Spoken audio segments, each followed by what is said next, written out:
नमस्कार। अब गूगली में आपका स्वागत है। आपको बता दें दूसरा सेमीफाइनल मैच जो है साउथ अफ्रीका और ऑस्ट्रेलिया के बीच हो रहा था। पहली पारी साउथ अफ्रीका की खत्म हो चुकी है।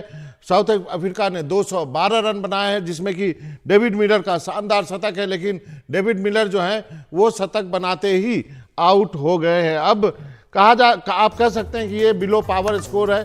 212 रन ही बनाए, 213 का स्कोर जो टारगेट दिया है दक्षिण अफ्रीका ने ऑस्ट्रेलिया को। विजय दहिया साहब हमारे साथ हैं। दहिया साहब बताएं कि आप क्या मानते हैं ये स्कोर।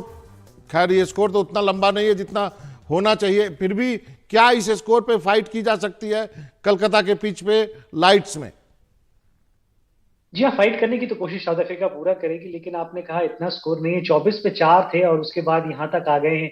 उस लिहाज से अगर देखेंगे तो ड्रेसिंग रूम में जब दोबारा से सारे मिलके एक बार बात करेंगे तो कहेंगे कि हाँ, एक मुश्किल की स्थिति से निकल के आपने कम से कम कुछ लड़ने के लिए रन दिए हैं। और सारा दारोमदार इस बात पे रहेगा कि जो पहले 10 ओवर में उसमें किस तरीके की शुरुआत होती है। अगर वहां पर आप 2-3 विकेटें लेने में कामयाब रहते हैं और ये पिच कुछ इस तरीके की है कि स्पिनर्स पे इसके लिए मदद रहेगी, और आज साउथ अफ्रीका ने 2 स्पिनर्स खिलाए हैं, तो अपनी तरफ से वो पूरे दबाव डालने की कोशिश जरूर करेंगे।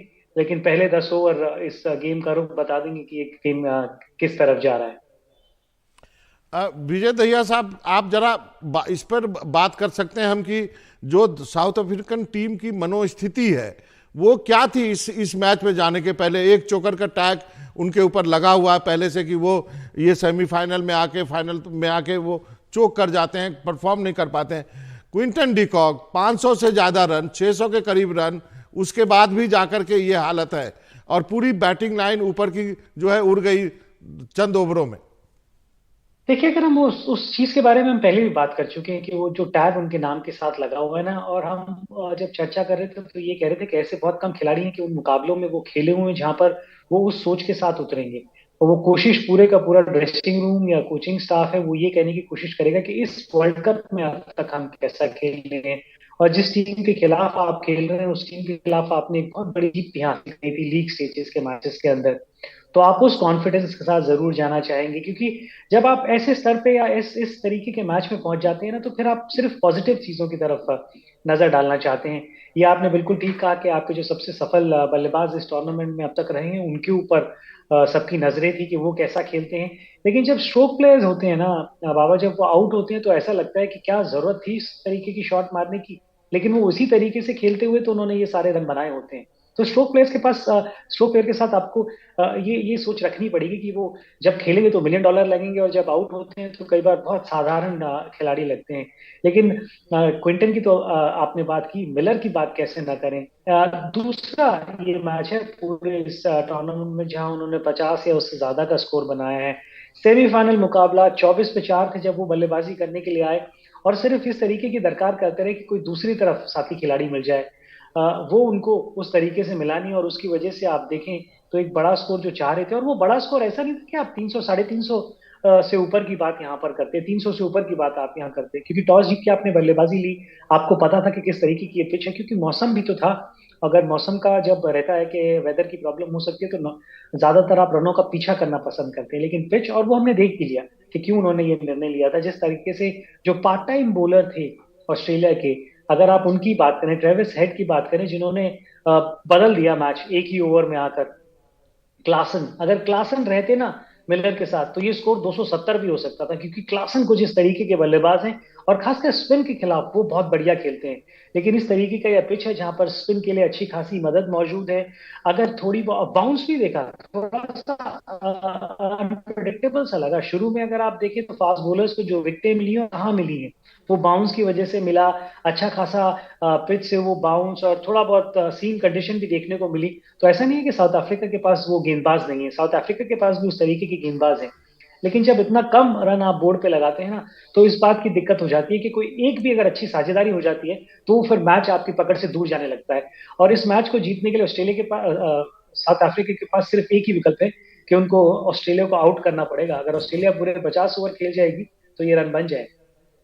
सभा भी हमारे साथ जुड़ गए। सभा आप ये तो साउथ अफ्रीका की जो बैटिंग लाइन है उसकी बात कर रहे थे विजय दहिया जी से। अब आप क्या देखते हैं साउथ अफ्रीका को बॉलिंग में क्या विशेष करना चाहिए इस पिच पे?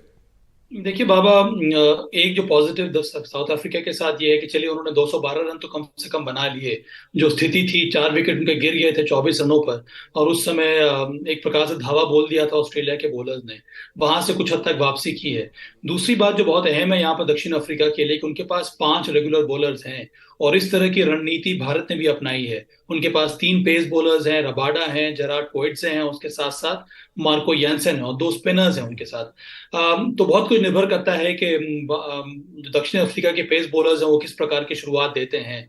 अगर पहले 10 ओवर में 2 या 3 विकेट ऑस्ट्रेलिया के गिर जाते हैं और सफलता मिलती है दक्षिण अफ्रीका को, तब मुझे लगता है कि दक्षिण अफ्रीका गेम में बना रहेगा और फिर मैच जीतने के चांसेस उसके बढ़ जाते हैं। पर अगर शुरुआती दौर में नई गेंद के साथ विकेट नहीं गिरी, तो फिर यहाँ से मैच जीतना दक्षिण अफ्रीका के लिए बहुत कठिन हो जाएगा। पर क्योंकि उनके पास 5 बॉलर्स हैं, तो विकल्प है यहाँ पर बवूमा के पास इन सभी बॉलर्स का इस्तेमाल करने के लिए, क्योंकि ईडन का जो विकेट है वहां पर थोड़ी मदद मिल रही है स्पिनर्स को। और इसी वजह से बवूमा ने शामसी और केशव महाराज दोनों को खिलाया है अपने 11 में। तो इसका मतलब पावर प्ले में ही स्पिनर के साथ आना पड़ेगा साउथ अफ्रीका को। अब निर्भर करता है कि पहले 3-4 ओवर किस प्रकार से घटते हैं। पर अगर अब लाइट्स के अंडर यहाँ मैच होगा, यहाँ पर अगर मदद मिल रही है पेस बॉलर्स को, तो फिर वो स्पेल हमें देखने को मिल सकता है तीनों पेस बॉलर्स से। जिस तरह से आज पैट कमिंस ने एक्सटेंडेड स्पेल करवाया जॉश हेजलवुड और मिचेल स्टार्क से, तो कुछ उस तरह की भी स्ट्रैटेजी यहाँ पर बवूमा अपना सकते हैं। बहुत बहुत कुछ निर्भर करता है जो पहला स्पेल होगा बवूमा और मार्को यानसन का बाबा। ड्यू फैक्टर के बारे में भी थोड़ी चर्चा करेंगे दहिया साहब। जी हाँ, चर्चा करेंगे, लेकिन आप ये जीतिए देखिए ना, जिस टीम ने टॉस जीता था उसी ने तो ये फैसला किया कि हम पहले बल्लेबाजी करेंगे। अगर ड्यू आती है तो फिर गेंदबाजी उन्हीं को करनी है, अगर दिक्कतें पैदा होंगी तो उन्हीं को होंगी। जब ये निर्णय लिया था तो मुझे लगता है कि बड़ा सोचा समझा सा निर्णय है उनका, क्योंकि इस पूरे टूर्नामेंट के अंदर जब भी उन्होंने पहले बल्लेबाजी की है, उन्होंने बहुत बढ़िया प्रदर्शन किया है। रनों का पीछा करते वक्त एक जो हार भी मिली थी और एक ऐसी टीम के खिलाफ मिली थी जो उम्मीद नहीं कर रहे थे, तो कहीं ना कहीं उनकी जो ताकत रही है, उनका ये मानना है कि हम पहले बल्लेबाजी करना चाहेंगे। और ये सारी चीजें जरूर डिस्कस हुई होंगी कि ड्यू फैक्टर भी जी। आएगा और किस तरीके से अगर मौसम भी आ सकता है तो वो भी आएगा, क्योंकि आज मैच में वैसे भी थोड़ा बहुत विकेट पड़ा था। तो वो सारी चीजें सोच समझ के उन्होंने ये निर्णय लिया। और हाँ, कई बार होता क्या है कि ये निर्णय बहुत बड़े साबित हो जाते हैं अगर आप जिस तरीके से सोच के चलते हैं और उतने रन आपने बोर्ड पे नहीं लगाए। तो बाबा, आपने वो ठीक कहा कि स्पिनर के बारे में क्या जल्दी स्पिनर को ला सकते हैं। अगर आप इस ऑस्ट्रेलियाई टीम की तरफ नजर डालेंगे तो दो ओपनर जो आपको नजर आते हैं दोनों लेफ्ट हैंडर हैं, तो कोई बड़ी बात नहीं है कि माकरम आपको पहले 10 ओवरों के अंदर गेंदबाजी करते हुए नजर आए। और वो नई गेंद के साथ अगर आप देखें तो T20 क्रिकेट के अंदर भी गेंदबाजी करते हैं। तो कहीं ना कहीं कुछ कुछ इस तरीके की कुछ सोच अलग से रखनी पड़ेगी बबुआ को, अगर इस मैच के अंदर बने रहना है। सभा भाई, इंडिया ऑस्ट्रेलिया फाइनल। अभी तक जिस तरह से मैच घटा है, उम्मीद तो यही है कि जो भिड़ंत होगी 19 को और इंडिया वर्सेस ऑस्ट्रेलिया की ही होगी। अब यहाँ पर अनलेस के सेल्फ डिस्ट्रक्ट ऑस्ट्रेलिया ना कर ले, पर ये एक ऐसा टारगेट है जो ऑस्ट्रेलिया बैक करेगा अपने आप को अचीव करने के लिए। ट्रेविस हेड के बारे में हम लोगों ने बात नहीं की। आज उनका योगदान बहुत ही अहम रहा है। जो रिकवरी हो रही थी दक्षिण अफ्रीका की, उसको तोड़ने में ट्रेविस जी। हेड ने का बहुत बड़ा योगदान रहा है। हो सकता है आज आज एडिन मार्करम भी कुछ उस प्रकार का काम करे जिस तरह से जी। ट्रेविस हेड ने किया ऑस्ट्रेलिया के लिए। रतिंदर सोडी हमारे साथ जुड़ गए हैं। अब पिछले आज जब दिन शुरू हुआ था तो वो साउथ अफ्रीका को बैक कर रहे थे। सोडी साहब बताइए। देखिए बाबा, अब तो मुझे अपने लफ्ज वापस लेने होंगे, क्योंकि साउथ अफ्रीका ने बहुत खराब खेल यहाँ पे खेला है। और अब ऐसा नजर आ रहा है कि ऑस्ट्रेलिया को फाइनल में पहुंचने में ज्यादा कोई दिक्कत नहीं होनी चाहिए। क्रिकेट अनिश्चितताओं का खेल है, अभी उन्होंने ये रन चेस करने हैं, लेकिन लुकिंग एट द सिनारियो ऐसा लग रहा है कि यहाँ पे ऑस्ट्रेलिया को कोई दिक्कत नहीं होगी। और इंडिया ऑस्ट्रेलिया द फिनाले अब 19 तारीख को नजर आ रहा है। प्रोवाइड कि यहाँ पे कोई हिकअप हो जाए और ऑस्ट्रेलिया कोलैप्स होती है वो और बात है, लेकिन आसान सा चेस नजर आ रहा है, क्योंकि जो टोटल साउथ अफ्रीका ने खड़ा किया है कोई मुश्किल नहीं होनी चाहिए ऑस्ट्रेलिया को, क्योंकि 300 रन तो बनाने चाहिए थे। लेकिन कहीं ना कहीं साउथ अफ्रीका अपने आप को कोस रही होगी कि बड़ा मौका खोया है। बाबा बुरा ये लगता अलाउड है। नहीं है। देखिए, ये जी। जी। ये सोडू को आप इजाजत नहीं दे सकते हैं। देखिए वो बैक करे तो साउथ अफ्रीका को अंत तक उनको बैक करना होगा। ये बीच मझधार में अपनी टीम को छोड़ नहीं सकते, और ये इनकी पुरानी आदत है। कई बार अपनी जिस टीम को बैक करते हैं बीच मझधार में छोड़ के दूसरी टीम की तरफ चले जाते हैं। तो जब तक ऐसा नहीं हुआ, आपको आपको टिके रहना है अपने टीम के ऊपर। नहीं नहीं साहब भाई, एक बात तो याद है, जब से हम शो कर रहे हैं ना पिछले 9 साल से, आप मेरे पीछे पड़ जाते हो, छोड़ते नहीं हो मुझे। लेकिन कहीं ना कहीं मैं मान रहा हूं कि मैंने गलत टीम को बैक किया, क्योंकि जैसी परफॉर्मेंस साउथ अफ्रीका ने दी है, I think this is below par. आप इस टोटल से मैच नहीं जीत सकते हैं।